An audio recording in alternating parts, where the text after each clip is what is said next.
point. But Go ahead. this is the thing, like so we watched the draft, right? The other night we watched the draft. You see who gets drafted, and it's like people just assume like, well, Shane Wright was supposed to be first overall. He didn't, but let's just say he's fourth overall. People either say, well, he didn't have the year, that he's not as good as they said he was, or well, why didn't he go first overall? Because he's got the best skill. But it's like there's so many other things. So that's what I'm saying about the kids is like get something. You could have a guy out there that isn't flashy, but guys, if you just look every time he's in the corner, who has the puck, who comes out with the puck. I play with a guy named Ross Wilson. He went first round to Peterborough, second, third round to LA. And he was that guy. And I was talking to Jeff Toohey, he was a scout for Florida. We were talking about Ross a little bit. And Ross had this 6'1" body. He had an ass the size of a dump truck, and not pretty. Not couldn't skate well, not pretty. But this guy would get into corners, get his ass out, and protect pucks.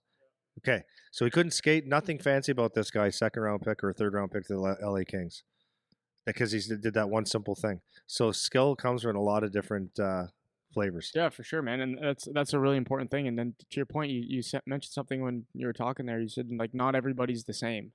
You know, different guys need different things. Different guys need different things in their plan and how they're learning things. And I think that's another thing that you're good at doing, and that's something that I try to do in the gym with guys too. Is you modify things to fit the player you're talking to. You know, the one example I love, you're talking about one of the young guys you work with who's like just a meat potatoes kid, nothing smooth about him, and you're just like, dude, simplify, because that's how you're going to be successful with how you play. And you'll stand out like that. It's not selling yourself short. It's not saying you're not playing with skill. It's you're adapting to what your strengths are. This is how you should be playing, you know? And I try to do the same thing with guys in the gym. If they can't do a trap bar deadlift as well as the next guy because have really long limbs, then we have to make a change. We got to do something a little bit different, you know? So on that kind of note, I wanted to talk a little bit about the kind of the coach-player relationship. And when particularly not so much as like if you're a head coach, but it can kind of be that too, but more as like a trainer, as a skills coach, how you change things or how you adapt drills or how you come up with plans depending on kind of who you're working with and that kind of thing. How do I come up on plans depending on who I'm working with? Yeah. So, okay. So for example, at the start of when you get here in the morning, oftentimes you come out and say, hey, Charlie, like I'm thinking of doing this today. Are there any drills you want to do that are like this? Or do you want any change? Does this work for you kind of thing? That kind of stuff. And then you go ask the next kid that walks in the door, I think I'm going to do this. Or if you have guys coming from, normally it's the big boys are the ones that you ask that kind of help shape the practice. So it might be a guy like Denny Gore or whoever. It's like, thinking of working on this today. What do you think? That kind of stuff. So talk a little bit, if you can, however you want, about kind of that dynamic and what you think about that. Yeah, I think it's the most important thing. Like, first of all, I know, so first of all, as an instructor or a teacher or a coach, you have to have your plan, right? So my theme, I always call it a theme. What's my theme for the week, month, or day, right? So my theme last week was mostly to get a good pace of passing, good crisp passing, so that we can click for the rest of the summer and just get a good, good. I don't know what the freaking word is right now. Tired. So that was number one. Number two, my next thing was to get a lot of shooting, but I wanted my shooting to be as realistic as possible. And the most realistic you can get in shooting is to make the passes shitty, right? And from bad angles and from situations where you're under duress. So I haven't used that word in a while. That's a good right? word. So that was that. And then I wanted to incorporate small area games so there's competition. Okay. So having said that, that's what we're going to do.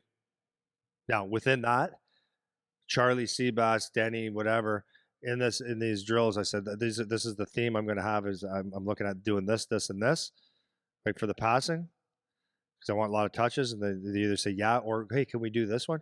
100%.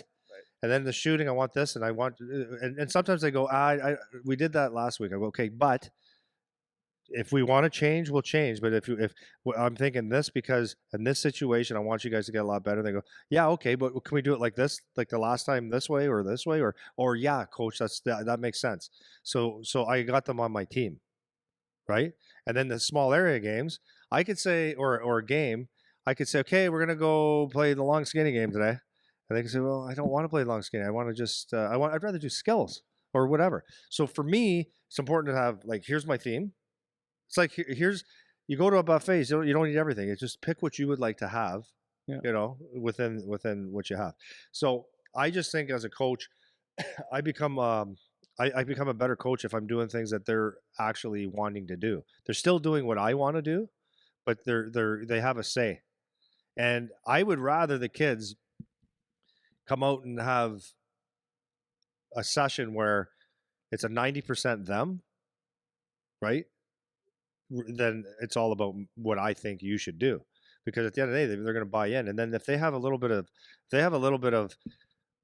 voice That's right. in the day, then they're going to enjoy their day more because they take a little bit more ownership, right? Mhm. So then now it's the teachable moments. They're on the same page. It's a lot easier to teach these guys, and and then you know what? And I can go up to, so this is just reality, right? So if you've got 100 people or 20 people, let's just say the percentile. Out of the percentile, you've got leaders that are going to make 2 to 5% of the people. You're going to have the people that follow in the middle, and you're going to have the people Or just there. that are just there, or you get people that go with the flow, and then you got people that follow no matter what. Yep. So if I go and ask those questions to the middle people, they're going to say what? That's the answer. Yeah. Well, whatever, coach. Whatever, yeah. They don't have a clue. That's right. Not that they don't have a clue. They just they don't have a voice. They're just not that type of guy. If I go to it'll be the same answer with the lower level. So you go to your leaders because they all follow the leaders. All these kids follow them, and whatever they do, and they're better players typically. Mhm. So you go to those guys, and they help you design the best practice, or the best training. Yeah, and this transfers to on ice, off ice, 100%. anything like And you do it with the gym. exactly, because this kind of what my point is Yeah. is that as the coach, you're not a dictator, right? It's a bit of a democracy. Like you're still the one that's making the executive decision, Yeah. but you're taking everyone's opinion into account because the plan that people will follow is the plan that they like to do, That's right. right? So even in the gym, like I have the workout stuff, but I always ask them like, "How are we feeling today? Are we good for this warm up? This warm up? I know you guys skated 4 times." Or I ask you like, Bingo. or I ask you, I'm like, "Are you guys skating a lot today? Like what?" That's right. Because it needs to be something that works, right? It needs to be something that works in real life, not just works in theory on That's the right. paper that I wrote it, That's right? right. So if I come in and I'm talking to Gavin and he says, dude, like my hand is hurting right now. Like I can't grip this, whatever. It's like, okay, we got to make a change so that Yeah. this still works for you so you don't come in here and hate your life. Yeah. Hey boys, I'm going to do testing at 8 a.m. on Saturday. Is that good for you guys? It's like, we're kind of bagged. Okay, we'll make it at 1. We're still kind of, okay, we'll do it next week. Like these are and it doesn't mean that you're letting them tell you what to do. And it doesn't mean that if they're just being babies about it, that you don't just do it anyways, but it's reading the room, right? That's kind of what I'm getting at is you have to read the group, you have to read the room. And there's a difference between guys are being soft and being babies and don't want to work hard. And okay, we actually need to make a change because that would be better for the progress that we're trying to make because that's the point of our off season. Yep. That's the point of what we're trying to do. Yep. So that dynamic of being able to communicate with your guys and get their feedback, whether it's all the guys or whether it's the leaders that kind of speak on behalf of the guys or whatever it is, you have to have that as a coach. You have to be able to do that. And that's what makes the guys want to be around. That everyone always talks about how do we get buy-in? Like you need your guys to buy in. That's how you get the buy-in, man. Yeah. Let them help shape what they're doing. Let them take some ownership and some responsibility. My God. Absolutely. Yeah. Like the boys were asking me yesterday before we went on the ice, Andy, you ever do CrossFit? And I go, no, not really. I kind of do a version of my own once in a while. Like it's kind of whatever. They say, oh, how come you don't do it? And I said, well, number one, I just feel, I'm not bashing it, by the way. I think CrossFit, just so I can do both sides there. Yeah. I think CrossFit's is awesome. Mm-hmm. It's done a great job of getting a lot of people that have never moved into a movement. It's in getting fit. So that's really good. But for my own personal opinion, my own personal thing is I feel like Olympic lifts are not designed to do reps of 80 or 60. Yeah. There's a reason. Yeah. Because it's supposed to be a power movement stuff. So that's one. The other thing is that I don't like someone telling me what to do. Mm-hmm. Like I've got a brain, and if I go into gym and the unknown is today you're doing 500 burpees, this, that, the other thing, I'm like, I don't want to. Oh, you mean like you walk in the gym and the workout of the day is on the board? Yeah, the unknown. It's oh, this is what you're doing today, and, right. and well, maybe my body doesn't feel it, but if that's the program, it's like, well, I don't Yeah. want to. It's like then that not quit, but it's like it's not going to be effective. So I use that example as the same thing as hockey. Is like some days you just don't feel like being told what to do all the time. Mm. So having a voice, if you have if you have a chance to to voice your opinion or voice a thought and it's respected, it's like, okay, this is cool, Yeah. right?